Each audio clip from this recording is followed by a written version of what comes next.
आज मैं आपको ये स्टेबलाइजर रिपेयरिंग करके दिखाऊंगा। शायद 5 kV का स्टेबलाइजर है। देखिए इसमें एक लूप डिस्कनेक्ट है। तो देखिए एक लूप डिस्कनेक्ट होने से होगा क्या, जब हम रोटेशन करेंगे तो ये पॉइंट पे जब इसका पिन आएगा अंदर वाला, तो इस पॉइंट का वोल्टेज बंद कर देगा। बाकी जब अगला पॉइंट पे पिन आएगा तो वो वोल्टेज ऑपरेट करेगा, यानी कि वोल्टेज आउट करेगा। तो इससे कोई दिक्कत नहीं है। हालांकि इसको सोल्डिंग करना चाहिए हमें। और डबल रिले है। एक रिले जो है आपका अप और डाउन करने के लिए, वोल्टेज बढ़ाने और घटाने के लिए। हालांकि ये स्टेबलाइजर का जो थोड़ा सा रूल रेगुलेशन है अलग है। तो अभी हम समझेंगे कि ये स्टेबलाइजर में दोनों रिले कैसे काम कर रहा है, इसका डायग्राम क्या है वो भी हम समझेंगे। तो फिलहाल इसमें फॉल्ट कहाँ है क्या है वो देख लेते हैं। तो देखिए यहाँ पे यदि सप्लाई लगाते हैं तो सप्लाई लगाने के बाद ये देखिए सीरीज का लाइट जो है ग्लो हो रहा है, पूरा तरह से ग्लो हो रहा है। और यहाँ से हमें गौर कर रहे हैं तो एक धुआं निकल रहा है यहाँ से। ये यहाँ से देखिए, मैं आपको डायरेक्ट दे करके दिखाता हूँ। देखिए यहाँ से धुआं देगा, ये देखिए फिर से दे रहा हूँ, ये है। तो ये कंडीशन है। तो यहाँ धुआं देने का मतलब ये है कि अभी भी आग जल रहा है इसमें। तो ये शॉर्ट हो गया है, पूरी तरीके से शॉर्ट हो गया ये इसका जो रोटरी स्विच है। देखिए उसके बाद अगला जो प्रॉब्लम आता है वो रीला से भी आ सकता है। तो कभी कभी क्या होता है कि बहुत सारे मैकेनिक ये ढूंढते रह जाते हैं कि इसका रीला क्यों लगाया जाता है। हालांकि रीला में क्या फंडा है ऐसा। जो नए मैकेनिक है वो चाहते हैं कि स्टेबलाइजर के बारे में समझें। तो बहुत सारे वीडियो में क्या होता है कि वो रिपेयरिंग करके दिखा देते हैं, लेकिन ये रीला के बारे में नहीं बताते हैं कि कहाँ से क्या कनेक्शन किया हुआ है और कैसे किया हुआ है तो आखिर क्यों किया हुआ है, इसके अंदर का फंडा क्या है। तो चलिए इसके डायग्राम के जरिए हम समझते हैं कि ये रीला दोनों कैसे काम कर रहा है। सॉरी, रीला नहीं, रीले। मैं थ्योरिकली उतना मजबूत नहीं हूँ, बस मेरा मकसद है कि आप लोग किसी तरीके से समझ जाइए। तो यहाँ हम डायग्राम बनाएंगे। तो इसका ये ट्रांसफार्मर है, और ट्रांसफार्मर से अभी फ़िलहाल उतना आपको मतलब नहीं होना चाहिए। ये लूप है तो ये समझ लीजिए, ठीक है। इस तरीके से लूप है, ठीक है। तो ये जो आपका मान लीजिए बाइंडिंग का फर्स्ट लूप है और ये आपका लास्ट लूप है, ठीक है। आप ये समझ लीजिए। तो जब आपका लास्ट लूप से आपका आउटपुट होता है, ये लास्ट लूप से यदि आउटपुट होगा, नहीं समझ में आ रहा है कोई बात नहीं। तो क्या होगा, वोल्टेज जो मिलेगा वो बढ़ के मिलेगा, प्लस होके मिलेगा, ठीक है। जब लास्ट लूप से आउटपुट होगा, इनपुट कहाँ से होगा, फर्स्ट लूप से, ये इनपुट यहाँ से होगा, ठीक है। और जब लास्ट लूप से इनपुट होगा और फर्स्ट लूप से आउटपुट होगा तो ये वोल्टेज कम होकर मिलेगा। समझ रहे हैं बात? फिर से एक बार देख लीजिए। जब इनपुट आपका फर्स्ट लूप से होगा और लास्ट लूप से आपका आउटपुट होगा तो वोल्टेज आपका प्लस होकर मिलेगा, बढ़ के मिलेगा, यानी जिसको अप कहते हैं। और वही चीज़ इनपुट आपका लास्ट लूप से होगा और आउटपुट आपका फर्स्ट लूप से होगा, उल्टा होगा, तो वोल्टेज आपका कम होकर मिलेगा। कभी होता क्या है, आप सीधा ये समझ लीजिए कि यदि इनपुट लाइन इसमें दे, यानी कि वोल्टेज इसमें दे, तो ये आपका आउट ये हो जाएगा। और यदि वोल्टेज इसमें दे तो आपका ये आउट हो जाएगा, ठीक है। ये समझ लीजिए आप, सीधा बात। अब देखिए होता है क्या कि जब हम सप्लाई को देते हैं, कैसे इसमें सप्लाई दिया गया है, तो यहाँ पे 6 पोल वाले रिले आपने देखा होगा। तो ये रिले का कुछ कंडीशन ये है, हम यहाँ पे रिले बना रहे हैं।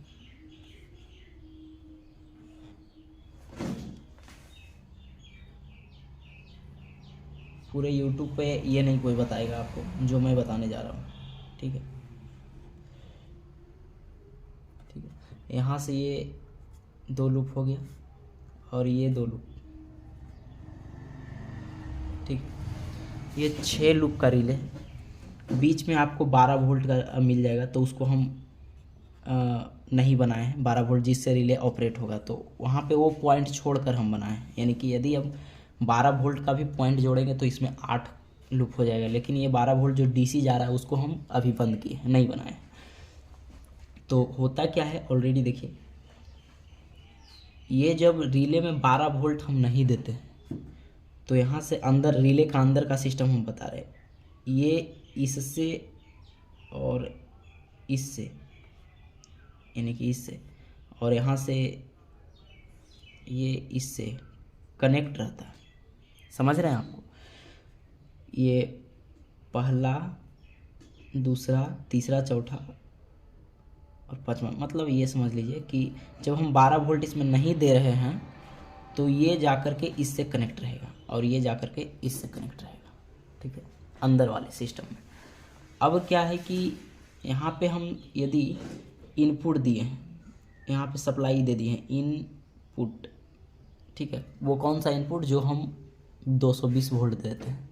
तो 220 वोल्ट में एक माइनस तो आपका ग्राउंड ही रहता है, सभी जगह फैला हुआ रहता है, लेकिन जो फेज रहता है वो इन यहाँ पे दे दिया है और आउट हमारा इससे निकाल लिया गया। वो ट्रांसफार्मर का आउट हम नहीं बात कर रहे, जो आपका आउट स्टेबलाइजर से आउट निकल रहा है, जो पीछे प्लग करते हो आप, जो वोल्टेज आउट करता है, जिस पे आप लोड देते हो, जो भी एम्पलीफायर वगैरह जो भी लोड देते हो, तो ये आपका 5 पिन सॉकेट में चला जाता है, ये आउट। तो हर हाल में इन यहाँ दे रहे हैं, आउट यहाँ दे रहे हैं। तो देखिए अभी क्या है, ट्रांसफार्मर का ये जो पॉइंट है, लास्ट वाला पॉइंट, ये यहाँ से कनेक्ट है, और ये ट्रांसफार्मर का ये स्टार्टिंग पॉइंट ये यहाँ से कनेक्ट है, ठीक है। अब जो भी मांजरा है यहाँ से, तो इन यहाँ दिए सप्लाई, तो क्या हुआ, सप्लाई अभी आपका 12 वोल्ट नहीं दे रहे हैं अभी इसमें रिले में, तो सप्लाई आपका यहाँ पे चला गया और यहाँ से ये क्रॉस मारा हुआ है जम्पर के थ्रू, और यहाँ से ये क्रॉस मारा हुआ है जम्पर के थ्रू, ठीक है, एक मोटा वायर के थ्रू, जो कि 18, 19 नंबर, 17 नंबर वायर होगा। तो अभी सप्लाई इन यहाँ दिए, तो वो सप्लाई कहाँ चला गया, इस पॉइंट पे, इस पॉइंट पे जरिए यहाँ पे चला गया। अब ट्रांसफार्मर में जैसे ही वोल्टेज दिए तो ये वोल्टेज यहाँ से यहाँ आ गया और यहाँ से ये पॉइंट पे चला गया। तो देखिए ये क्रॉस यहाँ भी मारा हुआ है, तो क्या है कि ये पॉइंट पे भी सप्लाई आएगा, क्योंकि जब यहाँ देंगे तो ये पॉइंट यहाँ पे गया हुआ है और यहाँ पे गया हुआ, तो ये दोनों पॉइंट पे सप्लाई आएगा। तो लेकिन क्या है, ये जो स्विचिंग वाला ये जो वायरिंग है, ये अभी इस पे नहीं है, इस पे है, ये भी वायरिंग इस पे नहीं है, इस पे है, तो ये सप्लाई यहाँ पे आके बंद हो गया, यहाँ से कहीं गया नहीं है, ठीक है। अभी समझ में आ रहा है तो ठीक है, नहीं आ रहा तो रिपीट करके देखिए। तो यहाँ पे भी बंद हो गया, इसका कोई काम ही नहीं।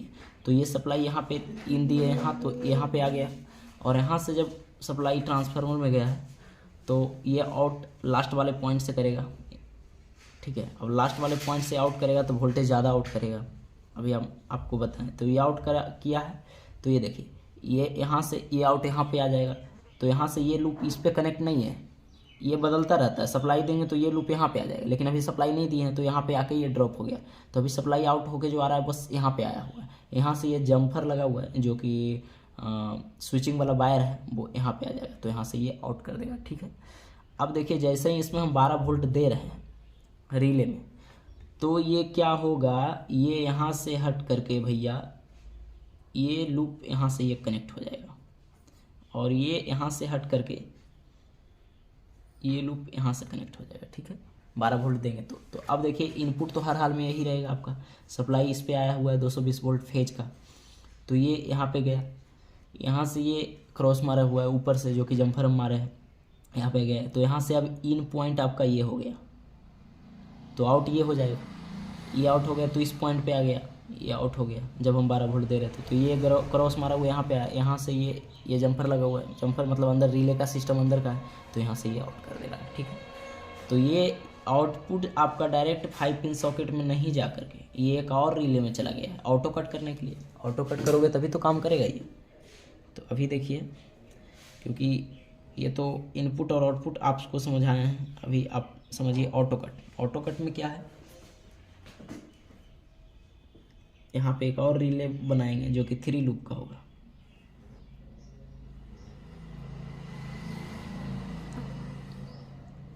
इसमें भी 12 वोल्ट का ये पॉइंट है, तो 12 वोल्ट का पॉइंट हम हर हाल में नहीं बनाएंगे, यहाँ पे 12 वोल्ट ये नहीं बनाए। तो एक पॉइंट आपका यहाँ पे है और एक पॉइंट बीच में है और एक पॉइंट यहाँ पे है, ठीक है। तो ये जो सप्लाई आउट होके आ रहा था ये ऐसे, वो यहाँ पे आया। अभी क्या है कि ये जो 5 पिन सॉकेट में गया है, ये है 5 पिन सॉकेट, ये जो 5 पिन प्लग में गया, ठीक है।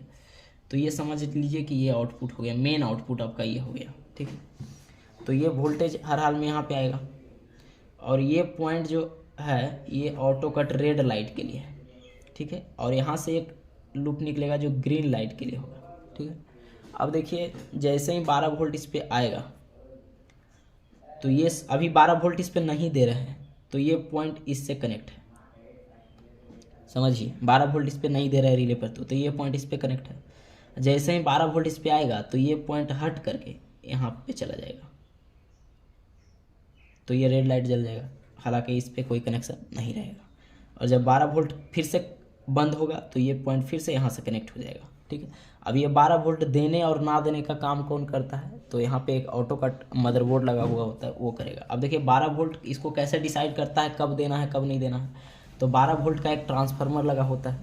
अब ट्रांसफार्मर को कंट्रोल करता है कौन, जिससे देखिए अब 12 वोल्ट का ट्रांसफार्मर देखिए कैसे क्या काम कर रहा है। तो यहाँ से देखिए ये ट्रांसफार्मर 220 वोल्ट मतलब आएगा, और ये ट्रांसफार्मर का सेकेंडरी वाइंडिंग है जो ये डायरेक्ट ऑटो कट किट में चला जाएगा। अब ये 220 वोल्ट का है। अब देखिए एक पॉइंट आपका ट्रांसफार्मर का 220 वोल्ट इससे कनेक्ट रहेगा जो कि यहाँ से रिले आउट करवा रहा था, और एक आपका ग्राउंड से कनेक्ट रहेगा, ठीक है। अब जैसे ही यहाँ वोल्टेज बढ़ेगा, जैसे ये तो आउटपुट इनपुट करता ही रहेगा चाहे वोल्टेज जितना भी आए, ये रिले का काम ड्रॉप करना नहीं है, रिले का काम है अप और डाउन करना, ठीक है, वोल्टेज को घटाना और बढ़ाना। तो ये हर हाल में वोल्टेज यहाँ पे देते रहेगा। जैसे ही वोल्टेज अधिक आएगा इस पर, तो यहाँ पे भी अधिक आएगा, तो ये ट्रांसफार्मर पे भी ज़्यादा वोल्टेज आएगा। यानी कि जाहिर सी बात है कोई भी ट्रांसफार्मर जब प्राइमरी वाइंडिंग में ज़्यादा वोल्टेज देंगे तो सेकेंडरी वाइंडिंग में भी ज़्यादा वोल्टेज आउट करवाएगा। तो जैसे ही इस पर ज़्यादा वोल्टेज आएगा तो ये सेकेंडरी वाइंडिंग में भी ज़्यादा वोल्टेज आउट करेगा। तो ज़्यादा वोल्टेज आउट करेगा तो ये सेकेंडरी वाइंडिंग का जो वोल्टेज है वो सप्लाई में जाएगा, मदरबोर्ड में जाएगा। वो मदरबोर्ड को पता हो जाता है कि वोल्टेज ज़्यादा आ रहा है, तो वही इस रिले को 12 वोल्ट देने लगता है। फिर मदरबोर्ड को पता होता है कि अभी वोल्टेज कम आ रहा है, जितना पे आप सेट किया उतना के अनुसार अकॉर्डिंग आ रहा है, तो वो 12 वोल्ट इस पर नहीं देगा। ये कंडीशन बनता है। तो यही सिस्टम है इसका, और कुछ नहीं है। अभी आपको लाइव दिखाते, देखिए क्या कर रहा है। यहाँ से देख लीजिए, ये देखिए ये जो इनपुट पॉइंट है और ये आउटपुट पॉइंट है, ये जो फेज आया है आपका घर का 220 वोल्ट का फेज यहाँ पे आया, और जैसे ही ये डिसाइड करके ट्रांसफार्मर जो भी वोल्टेज देगा तो ये आउट यहाँ से करवाएगा। और जैसे ही क्रॉस देखिए यहाँ पे, ये क्रॉस इसके साथ है, ये क्रॉस इसके साथ है। अभी 12 वोल्ट जब हम नहीं देंगे तो ये कनेक्ट रहेगा लास्ट वाले पिन से, ये कनेक्ट रहेगा लास्ट वाले पिन से। जैसे ही 12 वोल्ट ये दोनों पॉइंट पे आएगा तो ये दोनों इससे डिस्कनेक्ट होकर के यहाँ पे आ जाएगा, ठीक है। ये कंडीशन बन रहा है। अब देखिए ये आउट वोल्टेज जब यहाँ से करेगा तो ये रिले में गया है। अब रिले में क्या है कि जब इस पर 12 वोल्ट नहीं दे रही, ये दोनों पॉइंट पे 12 वोल्ट नहीं दे रहे, तो यहाँ पे ये कनेक्ट है। देखिए अब इसमें सप्लाई नहीं है, तो क्या बन रहा है, देखिए क्या दिखा रहा है। क्या हम बताए थे कि जब 12 वोल्ट इस रिले में हम देंगे तो ये पॉइंट इससे कनेक्ट रहेगा। देख लीजिए, ओ भैया इसे रहना यार, ठीक है। अभी ठीक है, देखिए क्या हो रहा है, ठीक है। अभी 12 वोल्ट नहीं दिए हैं तो ये इससे कनेक्ट रहना चाहिए है, ये इससे कनेक्ट रहना चाहिए, ठीक है। अब जब 12 वोल्ट देंगे तो ये इससे कनेक्ट हो जाएगा और ये इससे कनेक्ट हो जाएगा। तो कहोगे कि कनेक्ट तो है नहीं फिर भी कंटिन्यूटी क्यों बता रहा है, तो देखिए ये ट्रांसफार्मर के थ्रू बता रहा है। जो ये ट्रांसफार्मर है ना, इसमें मोटा वायर लगा हुआ है, इसके थ्रू बता रहा है। अभी देखिए इस पर यहाँ पे देखिए ये आया हुआ है, अभी 12 वोल्ट नहीं है तो ये इससे कनेक्ट है, ठीक है। 12 वोल्ट जब आ जाएगा इस पर तो ये कनेक्ट इससे हो जाएगा। तो ये है इसका फंडा।